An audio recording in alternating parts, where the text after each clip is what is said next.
Foi muito bacana ser convidado para estar aqui.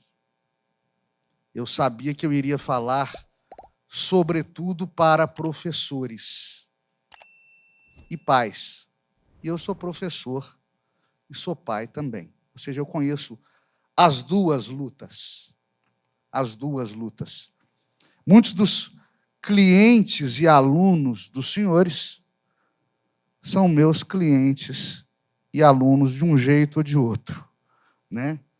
E sempre foi uma profissão no Brasil bastante esmaecida, bastante desvalorizada. A minha cunhada é professora e ela ministra aulas particulares de reforço, aulas particulares para portadores de necessidades especiais. Em São Paulo, uma das alunas dela é coreana, filha de coreanos, né? E quando ela chega na residência dessa aluna para a aula, ela é recebida com pompa. Vem a família inteira recebê-la na sala. Oferecem para ela uma refeição, ela senta na cabeceira da mesa. O pai de família, o chefe da família, vai recebê-la na porta. E aí ela foi procurar saber por quê. Na cultura oriental, o professor é como um sumo sacerdote. Na cultura oriental, o professor é mais respeitado que o grande empresário, que o grande político, que o médico. Porque ele é o responsável pela formação acadêmica dos nossos jovens e, via de consequência, pelo nosso futuro. Ele é responsável por forjar ao brasileiro do futuro, ao cidadão do futuro. Isso não é visto aqui com a devida importância, com o devido cuidado e o devido zelo que deveriam ser vistos pelos poderes públicos. E eu não estou falando aqui só de salário. Salário é um absurdo. Salário é um absurdo, de tão baixo. Mas, por outro lado, professor sempre ganhou mal. Desde que eu me lembro por gente, e lá se vão 54 anos muito bem vividos, professor sempre ganhou mal, sempre reclamou. Eu sou filho de professora, sobrinho de professora, sempre se reclamou, sempre ganhou mal, mas a peteca não caía. Por que a peteca não caía? Porque tinha pai e mãe em casa. Alguma coisa aconteceu nesse meio tempo, e não foi a má remuneração somente, foi, sobretudo, a falta de reconhecimento social que fez com que os professores parassem de falar a mesma língua dos pais. Pararam de ter nos pais parceiros para ter críticos, adversários e, às vezes, opositores. O professor sempre precisou ser valorizado, para muito além da remuneração. Eu lembro que nós tínhamos um governador folclórico em Minas Gerais, o Hélio Garcia. Teve uma época que teve uma greve de professoras em Belo Horizonte e região por salário, dentre outras exigências. E o Hélio Garcia respondia, o problema de professora não é ser mal paga, é ser mal casada. Ele falou isso. Porque era uma época que mulher ou era professora, ou era dona de casa, ou era aposentada. Hoje, graças a Deus, as mulheres podem ser o que quiserem. Mas ainda está muito mal valorizada a profissão. e eu sou professor, eu sei disso. Infelizmente, há um nicho de mercado, no mercado da docência, ocupado por profissionais que ali estão porque não conseguiram outros empregos com remuneração melhor. Se aparecer uma profissão pagando R$ 500 a mais, você perde profissional da educação. E só dá, ouçam-me, creiam-me, estou falando de coração e cátedra, só dá para lecionar, só dá para dar aula por amor. Se você não ama a sua profissão, não dá para você lecionar com qualidade. E preocupa muito a falta de adesão dos pais a isso. Sobretudo no que se refere às drogas. O Major Lemos explicou aqui muito bem. Desde que o mundo é mundo, o ser humano se droga. Era com raiz de cipó amazônico, ou era com cidra, ou era com vinho na época de Jesus, ou era com cerveja no Antigo Egito, ou era com maconha na América Central, cocaína nos Andes, né? Na América Andina. Mas o homem sempre se drogou. É da cultura universal procurar fugir da realidade através das drogas. Ou seja, nós tivemos droga ao longo de toda a história da humanidade. Só que aquilo que historicamente era utilizado em cerimônias religiosas, em eventos familiares, de maneira esporádica, ou para ler o futuro, ou cerimônias de adivinhação, ou para rituais de entronização de jovens guerreiros no mundo adulto, ou para falar com Deus, eram significados das religiões daquelas épocas. Isso tudo entra na nossa sociedade, a partir do século XX, como uma coisa corriqueira, como uma coisa do dia a dia. O ópio, que vem da papoula, chega do Oriente. A maconha, que vem da cannabis sativa, do cânhamo, chega da América Central. A cocaína chega da América Andina. As drogas sintéticas chegam da Europa e começam a ser produzidas nos Estados Unidos. Ou seja, todo o mundo ocidental é submerso em droga.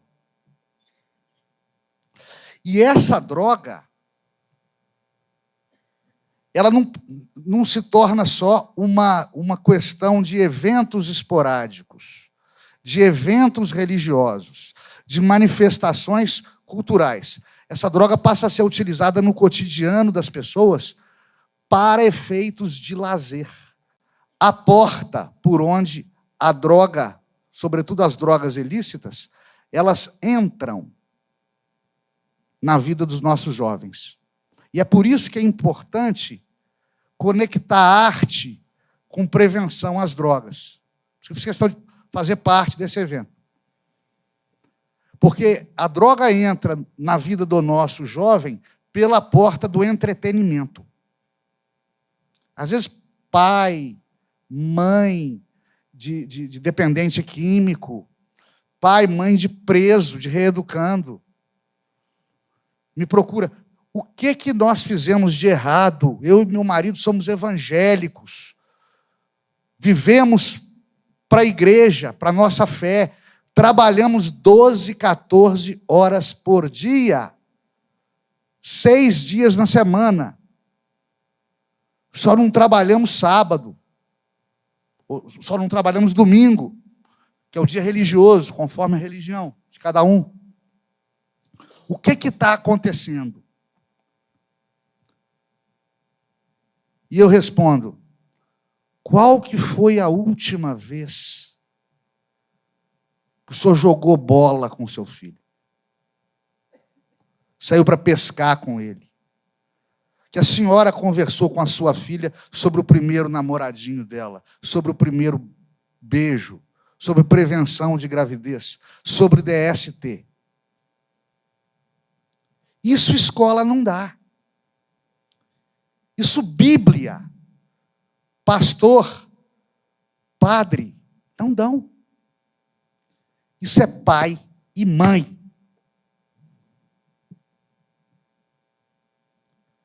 Como estão trabalhando muito para manter um status extremamente desnecessário. Um status que a gente não precisa ter. Nós hoje temos muito mais do que os nossos pais tinham. Muito mais. E nossos pais já eram felizes. Nós não precisamos procurar mais pão. A gente já tem pão. Não precisa trocar de carro todo ano. Essas não são necessidades. Não precisa ir em festa. Isso não é necessidade. Se você não está pelado, você não precisa de roupa nova. A gente cria um monte de necessidade que a gente não tem. Aí se endivida. Aí vai dobrar a escala de serviço. Aí não tem tempo para a família. Aí quando você acorda e olha para o lado, seu filho cresceu. E como ele não encontrou diversão de qualidade dentro de casa, como ele não encontrou bate-papo ameno, extrovertido, divertido, interessante com os pais, ele foi para a rua. E o traficante, o malandrão, o bandido, é muito gente boa. É muito alegre, é muito extrovertido, sobretudo no começo, quando ele está te aliciando. O malandro é sempre gente boa, até porque senão ele não enganaria as pessoas. É a porta do entretenimento. E aí vem duas questões interessantes. Em primeiro lugar, por que a gente combate tanto a droga dentro da segurança pública? Porque não é como, por exemplo, na Holanda. Se você se droga, é problema seu. Ou não é como na Suíça. Ali eu estive. Na Suíça eu estive. A rua é para quem está comprando, trabalhando ou consumindo. Vagabundo não tem vez na rua lá. Por quê? Tem as cracolândias do Estado. Ali você usa droga e morre de droga, eles te dão assistência. Saiu, vai preso. Pelo menos você não incomoda aos outros. Está fazendo mal só a você. Por que aqui no Brasil a gente não consegue dar esse tratamento para as drogas? E, eventualmente, falar em legalizar drogas, falar em liberar drogas, o que seria um erro terrível, dada a nossa cultura. Porque aqui a droga está por detrás de um monte de crimes periféricos. Não é só comprar e vender droga. Não é só traficar e usar. O sujeito assalta sob efeito de droga. O sujeito assalta para pagar a dívida de droga. Mata porque está doido de droga. Estupra porque está doido de droga. A droga está por detrás de uma série de crimes periféricos, graves, não diretamente relacionados com a compra ou a venda de entorpecentes proscritos. Segundo ponto muito importante. Por que sempre teve droga na nossa história, doutor Renato? Sobretudo do século XX para cá, e por que agora está mais alarmante? Porque antigamente o rapaz tinha contato com droga na rua, o rapaz ou a moça enchiam a cara de álcool na rua, mas eles, de manhã cedo, estavam de pé para o trabalho ou para o estudo. Eles tinham pai e mãe para dar conselho. Tinham professores rigorosos que tinham a força dos pais e o respeito dos pais para serem respeitados como pais, que também são. Isso acabou. Cultura de qualidade acabou. O menino que enche a cara na rua, ou que fuma maconha na rua, não trabalha, estuda mal e porcamente, e tem mãe e pai mal e porcamente. Então ele não tem para onde correr. Acabaram os exemplos para ele. E exemplo é tudo. Não há geração espontânea na criação dos nossos jovens. Não há geração espontânea. Você fala com seu filho para estudar. Estuda, meu filho. Estuda, meu filho. Passa no concurso. Passa no Enem, meu filho. Mas seu filho não tiver, abrir um livro. Não adianta. Olha, meu filho, não usa droga não, meu filho. Droga faz mal, meu filho. Mas ele está te vendo encher a cara todo dia. E nós temos que separar o álcool das outras drogas. E não dá para falar em legalizar, por exemplo, maconha, porque o álcool é legalizado. Isso por questões científicas. Científicas. Existem níveis seguros de consumo de álcool. E não existem níveis seguros de consumo de outras drogas. Ou seja, o sujeito pode tomar 2, 3 copos de cerveja, 2, 3 garrafas de cerveja, 2, 3 doses de uísque e continuar um cidadão cumpridor das suas obrigações de respeitoso. Mas você não pode dizer isso se ele fumar 2, 3 tragadas de um baseado de maconha. Ou 2 ou 3 cheiradas de cocaína. Ou um ácido sublingual. Não há níveis seguros de uso de drogas ilícitas. Não há. Inclusive, níveis de dependência que surgem muito rápida e repentinamente. Também é da ciência isso. Então, tem que saber falar sobre álcool com os nossos jovens e tem que saber falar sobre outras drogas com os nossos jovens. Agora, o que não dá é para continuar agindo como agem muitos pais e mães atualmente, que é não falar nada.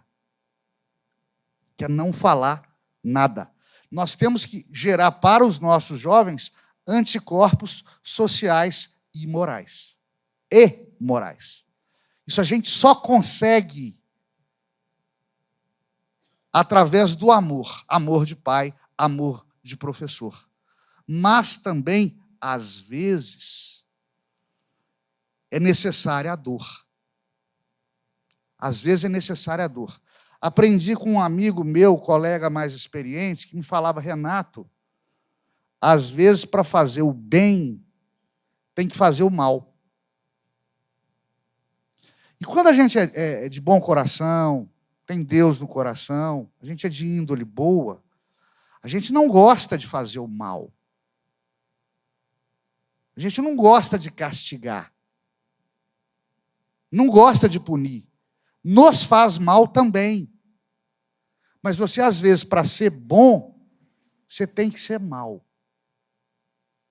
Isso vale para um pai que proíbe um filho de jogar videogame, porque tirou nota baixa na escola.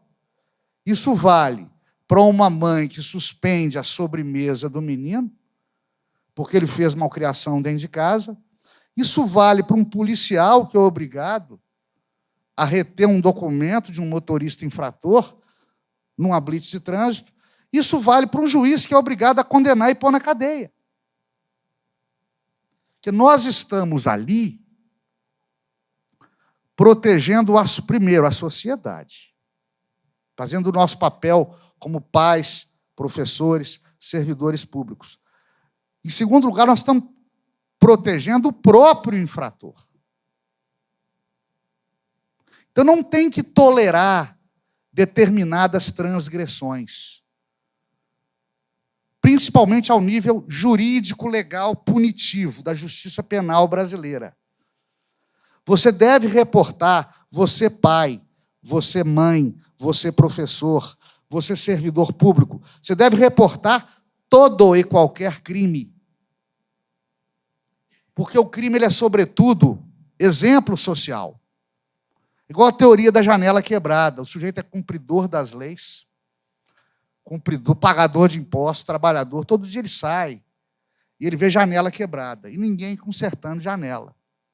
Ele vê janela quebrada e ninguém consertando janela. Ele começa a sair e vê pessoas quebrando janelas. E ninguém faz nada com elas. Lá para o quinto, sexto dia, ele começa a jogar pedra também. Por quê? Porque o vizinho está jogando, não aconteceu nada com ele. Nós temos que evitar o crime como exemplo social. Ah, fulano de tal está fumando maconha, está guardando maconha, está vendendo maconha, mas eu não tenho nada com isso. Tem sim. Todos nós temos. Segurança, isso é briga antiga nossa, das polícias, do CONCEP, do Poder Judiciário, do Ministério Público. Segurança pública é dever de todos. De todos. Nós temos que vigiar. E, às vezes, temos que punir. É agradável? Não. Não é agradável castigar os outros. Mas é necessário. É o nosso papel de cidadão. E aí vem a história dos cães de guarda. Eu li um livro do coronel Lício Maciel, chama A Guerrilha do Araguaia. Foi a guerrilha do Araguaia, lida e contada por um militar do Exército, que, na época, lutou a guerrilha do Araguaia. Ele estava explicando por que não havia adesão popular no Araguaia às forças armadas, às forças de segurança que ali estavam, combatendo células de esquerda armada, clandestinas. E não estou entrando em mérito político de nada. Aí o coronel Lício conta o seguinte: olha, imagina um rebanho de ovelhas. Imagina um rebanho de ovelhas. Né? Essas ovelhas têm que ser protegidas dos lobos. Quem vai proteger as ovelhas dos lobos são os cães de guarda do pastor, que são obrigados a ser bravos. De vez em quando, eles são obrigados a morder uma outra ovelha de leve, porque ela saiu da linha, saiu da comitiva. Pega a ovelha com a boca e põe de volta no lugar. O que acontece? Os cães de guarda, é claro, não têm a simpatia das ovelhas. Eles são chatos. Né? As ovelhas não gostam dos cães de guarda. Mas eles estão ali cumprindo o papel deles, protegendo as ovelhas, mesmo sendo antipáticos a elas.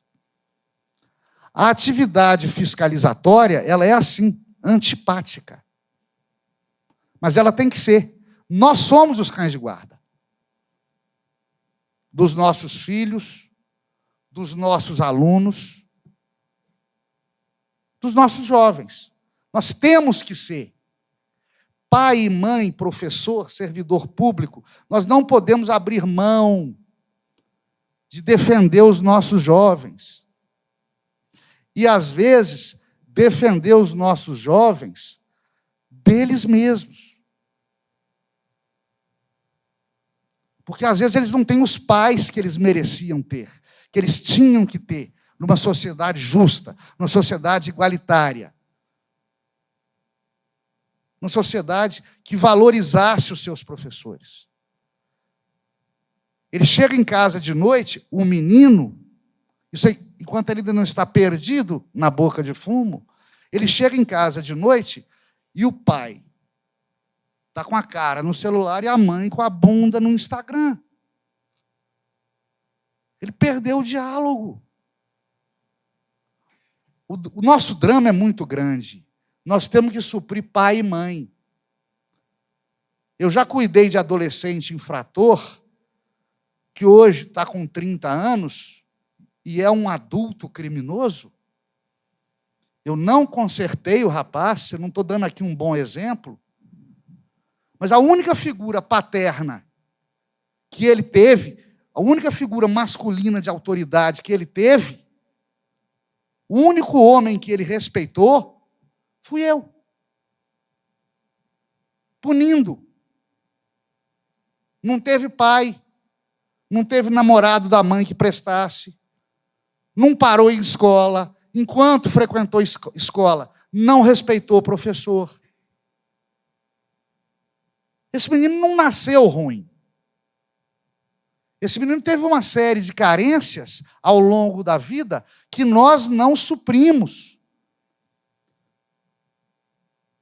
Aí vão falar, é o problema de falta de infraestrutura. Gente, não sei o que vão dizer para vocês, mas o Brasil é um país rico. Nós temos aqui grandes desníveis sociais, mas somos um país rico. A gente tem saúde pública de qualidade, segurança pública de qualidade, escolas, creches, centros de internação, auxílios governamentais a rodo, muito mais do que eu acho que deveria ter, mas tem. Se o sujeito hoje quiser ficar à toa sem trabalhar, ele é sustentado pelo Estado a vida inteira. O que mais que vocês querem? Pessoal, audiência, culpa é do Estado. Fala, é culpa do Estado mesmo. Paparica demais. Devia paparicar menos. Eu conheço sociedades em que todo mundo vive bem, trabalhando. Sociedades evoluídas. Se você não trabalhar, você morre de fome. Se você não trabalhar, você não tem para uma garrafa com água. E se você procurar assistência social, eles vão te pesquisar. Te dão a primeira ajuda e te arrumam um emprego. Você não ficou no emprego, acabou a ajuda. O que falta para nós, brasileiros? Valorizar aos educadores. Valorizar a nossa classe docente, mas também cobrar dela. A gente precisa de paixão. A gente precisa de rigor. A gente precisa que vocês, nós, professores, ajudemos a segurança pública e a saúde pública, protegendo aos jovens daquele que pode ser o maior inimigo deles, que são eles mesmos. E, às vezes, proteger é castigar.